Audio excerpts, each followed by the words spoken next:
सबसे पहले आपको बता दें कि जमीन पर जन्नत कहे जाने वाली कश्मीर को देखने के लिए दुनिया भर के लोग हर साल यहाँ पहुंचते हैं। लेकिन कश्मीर की खूबसूरत वादियों के अलावा डल झील और शिकारा भी इसकी खूबसूरती में चार चांद लगाते हैं। और अब महकमा सयाहत ने रात में भी शिकारों का लुत्फ लेने वालों के लिए नई पहल की है, जिससे सयाहत के शोबे में काफी फरोग मिलेगा। रिपोर्ट देखिए। वादी चिनार में इन दिनों तब्दीली की बयार चल रही है। तरक्की से लेकर सयाहत तक हर शोबे में कश्मीर अब नई बुलंदियों को छू रहा है और कश्मीर मुसीबतों की पगडंडी से निकलकर तरक्की के हाईवे पर चल रहा है। आज का कश्मीर पहले के कश्मीर जैसा नहीं रहा। और अगर आपको लगता है कि कश्मीर वादी में रातें पहले जैसी सुस्त और सन्नाटे वाली हैं, तो आप गलत। जगमगाते शिकारे, डल झील की रौनक, रंगीन और बदलते कश्मीर के गवाह हैं, जो आपको रात के दौरान भी खूबसूरत सवारी पर ले जाने के लिए तैयार होंगे। इससे पहले कश्मीर वादी में रात की जिंदगी दहाइयों से गायब थी। कश्मीर वादी में रात 8 बजे तक सब कुछ बंद हो जाता था और वादी में आने वाले सयाहों को उसके बाद कुछ करने के लिए नहीं होता था। लेकिन अब रात में सयाहत को फरोग देने के लिए महकमा सयाहत ने डल झील पर 80 से ज्यादा शिकारों को रोशनी से गुलजार किया है। कश्मीर वादी में जगमगाता शिकारा आपको रात के दौरान भी एक खूबसूरत सवारी का तजुर्बा देगा और जल्दी 1000 से ज्यादा शिकारों को रोशनी से जगमगाया जाएगा, जिसके लिए शिकारे पर सोलर लाइट्स लगाई जाएंगी। ये कदम कश्मीर वादी में सयाहत के साथ साथ नाइट लाइफ को फरोग देने के लिए उठाया गया है। हमने ये डिमांड किया है क्योंकि लाइटें शिकारों में लगा है, रात शाम को टूरिस्ट घूमने। अब नाइट सर्विस भी एयर का चल गया, शिकारा भी देर तक रहेगा और रोज़गार भी बढ़ रहा है और टूरिस्ट भी खुश होता है। वो बोलता है पहली बार हमने ऐसा यहाँ देखा है। आलमी शोहरत याफ्ता डल झील पर शिकारा की सवारी करना कश्मीर वादी में आने वाले सयाहों की हमेशा से पहली पसंद थी। सयाहत महकमा सयाहों को मरकूज करने के लिए नए नए आइडियाज पर काम कर रहा है। महकमे ने हाल ही में वादी में आने वाले सयाहों के लिए heritage tour, craft exhibition, night ski और कई दीगर चीजें शुरू की हैं। जम्मू कश्मीर के सयाहत महकमे की जानिब से उठाए गए इस कदम से शिकारा और हाउस बोट मालिक बेहद खुश हैं। उनका मानना है कि शिकारा मालिकों के काम के घाटे, उनका मानना है कि इससे शिकारा मालकान के काम के घंटे बढ़ जाएंगे और इससे रोजगार का फायदा तो होगा ही, साथ ही झील मजीद खूबसूरत दिखेगी।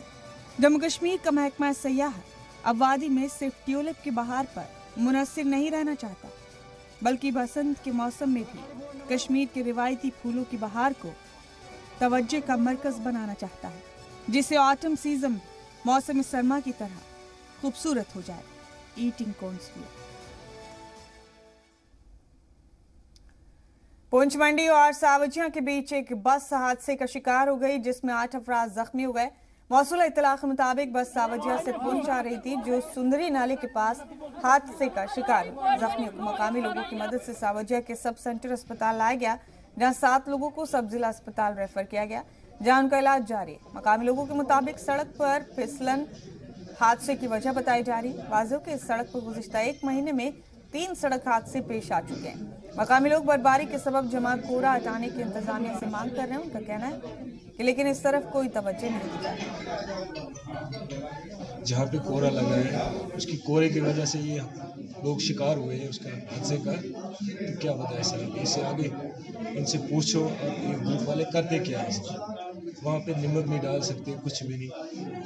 दूसरे तो रोड है नहीं कोई सर, तो मर रहे हैं बेचारे गरीब आदमी, तो हमें रुको क्या है। ना वो बर्फ हटाते हैं, वो बर्फ का प्रोजेक्ट का पैसा होता है, ये नहीं होता है। प्रोजेक्ट का पैसा होता है बर्फ हटाने में, रोड को बर्फ साफ करने की, क्योंकि ये बॉर्डर रोड है।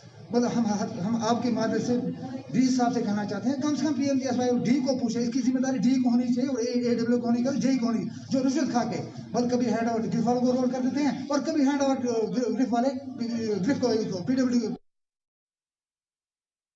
बस एक्सीडेंट हुई, उसमें 7 लोग यहाँ पे लाए गए हमारे पास ना, जिसमें 2 की कंडीशन जो है वो ठीक नहीं है। उसको फर्स्ट एड देके दोनों को हमने यहाँ से पुंछ रेफ़र कर दिया है। बाकी जो 5 हैं वो स्टेबल हैं, उनको फर्स्ट एड दे दिया गया है।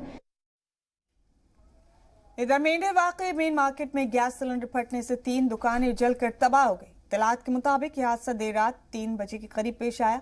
धमाके की आवाज से बेदार हुए लोगों ने फौरन ही इसकी इत्तला फायर ब्रिगेड को दी, लेकिन फायर ब्रिगेड का अमला जब तक जाए हादसे पर पहुंचा और आग पर काबू पाता तब तक 3 दुकानें पूरी तरह तबाह हो चुकी थी। जो दुकानें तबाह हुई हैं उनमें 2 टी स्टॉल और 1 कपड़े की दुकान थी। इसमें लाखों रुपए की मालियात का सामान रखा हुआ था। गैस सिलेंडर फटने के असबाब का पुलिस पता लगा रही है। मेंढर पुलिस ने मामला दर्ज कर आगे की कार्रवाई शुरू कर दी।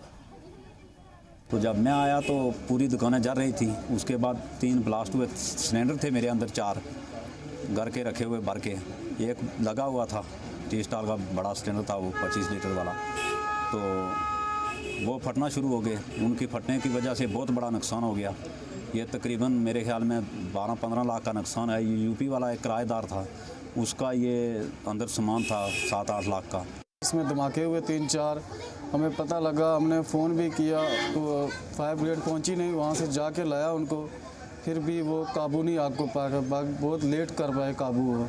तो वो लॉस हुआ 3 दुकानों का, कपड़े का और जनरल स्टोर था, होटल भी था। उसके बाद ये लेंटर का देखो पूरा लॉस हो गया बहुत।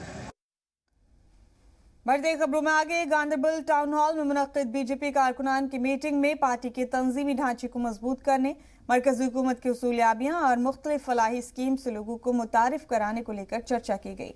मीटिंग में जिला बीजेपी सदर गुलाम हसन राठन, बीजेपी IT इंचार्ज समेत दीगर सीनियर लीडरान ने शिरकत की। इस मौके पर जिला सदर ने कारकुनान पर जोर दिया कि वज़ीर आज़म मोदी के पैगाम को घर घर तक पहुंचाएं। प्रोग्राम के दौरान मुल्क के नाम वज़ीर आज़म के पैगाम को सुनने के लिए खुसूसी इंतजाम किया गया था। PM ने अपने खिताब में खुद इन्हिसारी के तहत पिछड़े और पसमानदा तबकात को अपने हुनर का इस्तेमाल कर खुद के लिए रोजगार पैदा करने की सलाह दी थी। कारकुनान पर जोर दिया गया कि वो PM के पैगाम को आम करने के लिए अपनी पूरी तवानाई खर्च करें। ये जो एड्रेस था, इट वाज रिगार्डिंग आत्मनिर्भर भारत और अर्थव्यवस्था के बारे में, और उसी सिलसिले में भी हमारे जो सुपीरियर्स हैं उन लोगों ने हमें ऑर्डर दिया था, और उसी सिलसिले में हम आज यहाँ टाउन हॉल में जमा हो गई। पूरे डिस्ट्रिक्ट में जितने भी हमारी कार्यकर्ता है वो यहाँ पे आके उन लोगों ने इस मीटिंग में हिस्सा लिया है, उन लोगों ने सुना है।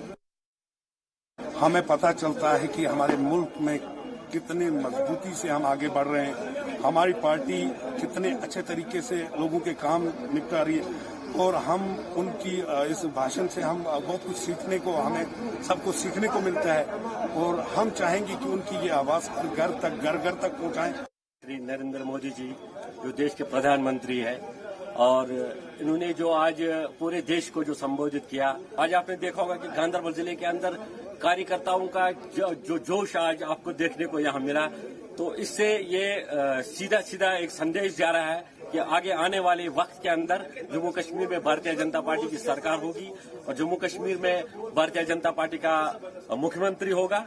आत्मनिर्भर जो प्रोग्राम है, हम ये चाहते हैं भारतीय जनता पार्टी के जितने भी हमारे कार्यकर्ता, हम ये चाहते हैं कि जो गरीब से गरीब लोग हैं, जो पहाड़ों पर रहते हैं, गुजर लोग हैं, जो बैकवर्ड एरिया में, उन तक ये बात पहुंचे और उनको बिल्कुल वो अपने टांगों पे खड़े हो जाएं और उन तक वो स्कीमें जो है लागू हुई वो उन तक PM मोदी के वर्चुअल खिताब को सुनने के लिए जनूबी जिले अनंतनाग में भी बीजेपी कारकुनान के लिए खुसूसी इंतजाम किया गया था।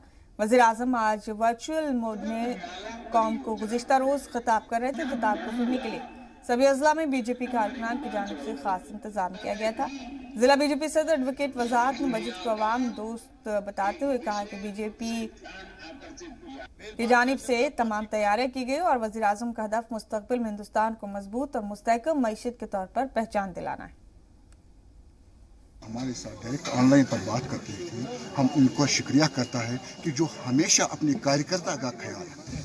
जहाँ तक बजट का सवाल है, जब से 14 से हम नरेंद्र भाई मोदी इस देश के महान देश के प्रधानमंत्री बन गए, तब से वो डेवलपमेंट की तरफ हमेशा उसने ध्यान दे दिया। और इंशाल्लाह आने वाले दिन कश्मीरियों के लिए खासकर मैं कहता हूँ, खुशी के दिन आने वाले हैं। पटजद का मौसम यहाँ खत्म हो गया, अब इंशाल्लाह बारी बार। दूसरी जानिब मुखालिफ जमातों की जानिब से आम बजट को लेकर मरकजी हुकूमत और वज़ीर खजाना की तनकीद का सिलसिला भी जारी है। PDP सदर महबूबा मुफ्ती ने आम बजट को मायूस कुन बताते हुए कहा कि इसमें बेरोजगारी दूर करने और किसानों की फलाह और बहबूदी पर कोई तवज्जो नहीं दी गई। कुपवाड़ा दौरे के दौरान सहाफियों से बात करते हुए पीडीपी सदर ने कहा कि बजट में आम लोगों की राहत के लिए कुछ भी नहीं रखा गया। उन्होंने कहा कि सरकार का सारा जोर लोगों को राहत देने के बजाय टैक्स की वसूली पर है। इस दौरान महबूबा मुफ्ती ने मरकजी हुकूमत और एलजी इंतजामिया से सियासी कैदियों की फौरी रिहाई का भी मुतालबा किया। मुल्क की सबसे बड़ी जो चैलेंज है वो है बेरोजगारी, उसके बारे में कुछ नहीं है। आपने किसानों के बारे में कुछ नहीं कहा है।